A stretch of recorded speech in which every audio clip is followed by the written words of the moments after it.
Bienvenue dans le podcast de la Fée Résiliente. Ce podcast est là pour parler de résilience, donner des moyens de dépasser les difficultés de la vie.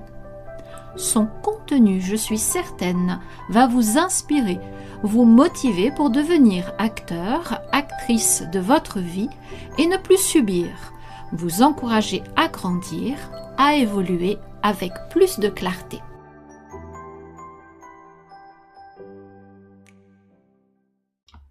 Bonjour. Alors, vous avez bien apprécié mon podcast sur l'acceptation et surtout celui sur les clés pour développer cette acceptation.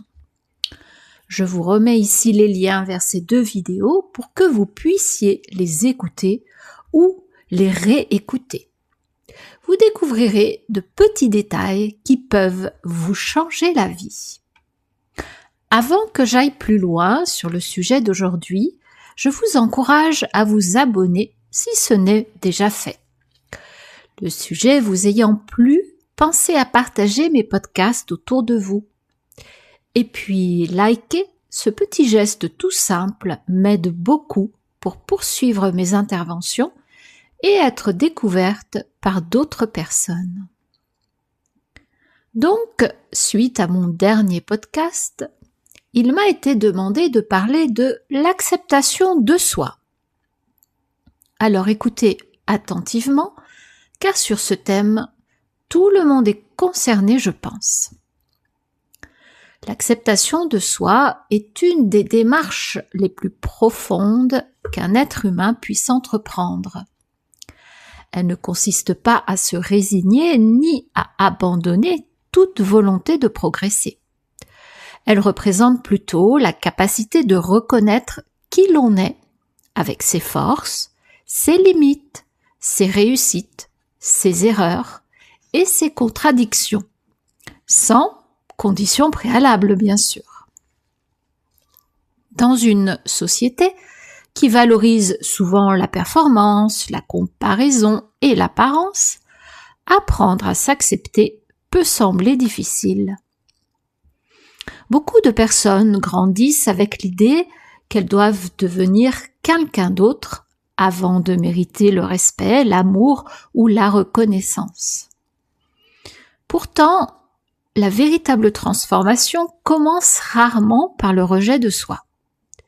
Elle commence davantage par une rencontre honnête avec soi-même. S'accepter ne signifie pas penser que tout est parfait. Personne n'est parfait. Chacun porte des blessures, des regrets, des peurs ou des zones d'inconfort. L'acceptation consiste à regarder ces aspects avec lucidité plutôt qu'avec mépris.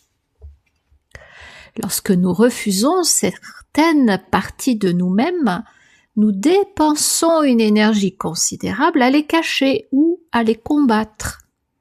Cette lutte permanente finit souvent par épuiser nos ressources émotionnelles. La résilience envers soi-même naît précisément lorsque nous cessons d'être notre propre adversaire.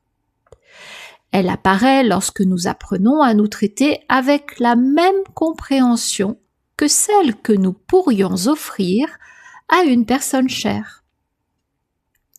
Beaucoup savent encourager leurs proches dans les moments difficiles, mais deviennent extrêmement sévères envers eux-mêmes.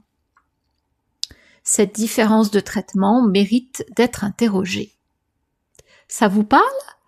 Dites-moi en commentaire si vous aussi vous vous souciez plus de votre entourage que de vous-même. Avez-vous tendance à vous faire passer en dernier ? Votre avis sur le sujet m'intéresse et je suis certaine qu'il intéresse bon nombre de personnes. Le premier pas vers l'acceptation de soi est souvent la connaissance de soi. Il est difficile d'accepter ce que l'on ne connaît pas. Prendre le temps d'observer ses pensées, ses réactions et ses émotions permet de mieux comprendre son fonctionnement intérieur. Cette démarche demande du courage, car elle implique parfois de reconnaître des réalités inconfortables. Il peut être utile de se demander quelles croyances influencent le regard porté sur soi. Certaines idées ont été intégrées très tôt dans la vie. Elles peuvent provenir de l'éducation, de l'environnement social ou d'expériences marquantes. Parfois, nous continuons à nous juger selon des critères qui ne nous appartiennent même pas réellement.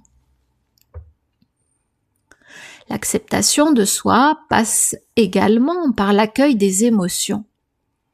Beaucoup de personnes pensent qu'elles doivent être fortes en permanence. Elles tentent alors d'ignorer leur tristesse, leur peur ou leur colère.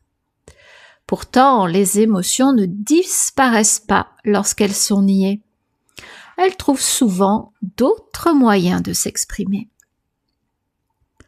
Accueillir une émotion signifie reconnaître sa présence sans la considérer comme un défaut.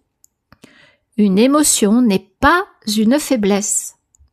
Elle constitue une information sur notre vécu intérieur. Lorsque nous apprenons à écouter ce langage émotionnel, nous développons une relation plus apaisée avec nous-mêmes. La comparaison constitue un autre obstacle fréquent à l'acceptation de soi. Comparer constamment sa vie à celle des autres crée souvent un sentiment d'insuffisance. Il existe toujours quelqu'un de plus talentueux, de plus riche, de plus expérimenté ou de plus reconnu. Si notre valeur dépend de cette comparaison, nous risquons de ne jamais nous sentir à la hauteur. Chaque parcours possède son propre rythme. Certaines réussites arrivent tôt, d'autres demandent davantage de temps. Certaines personnes avancent rapidement dans un domaine et plus lentement dans un autre. Cette diversité fait partie de l'expérience humaine. Développer la résilience envers soi-même implique également de revoir sa relation à l'échec. Beaucoup considèrent l'échec comme une preuve de leur incapacité. Pourtant, l'échec constitue une étape naturelle de l'apprentissage. Les erreurs fournissent des informations précieuses sur ce qui peut être amélioré. Lorsqu'une difficulté survient, il est possible de se poser une question simple. Que puis-je apprendre de cette situation ?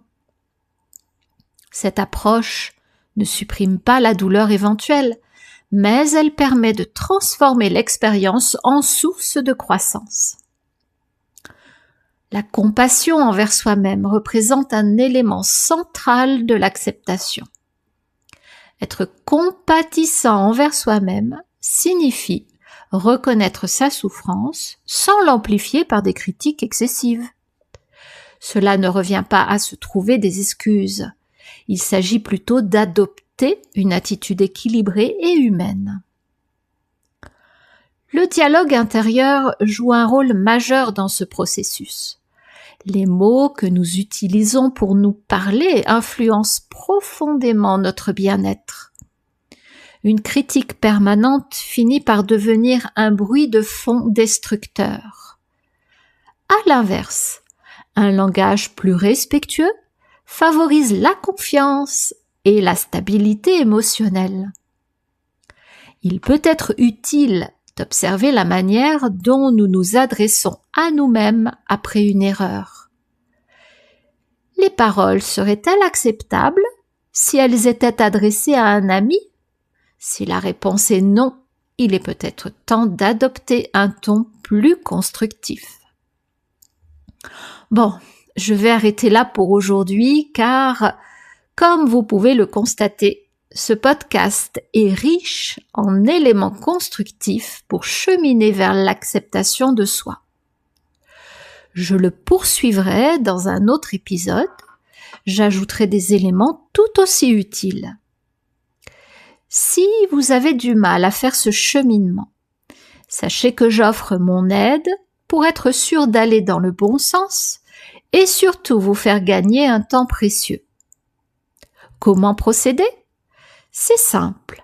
En barre de description, vous avez un lien vers mon agenda en ligne.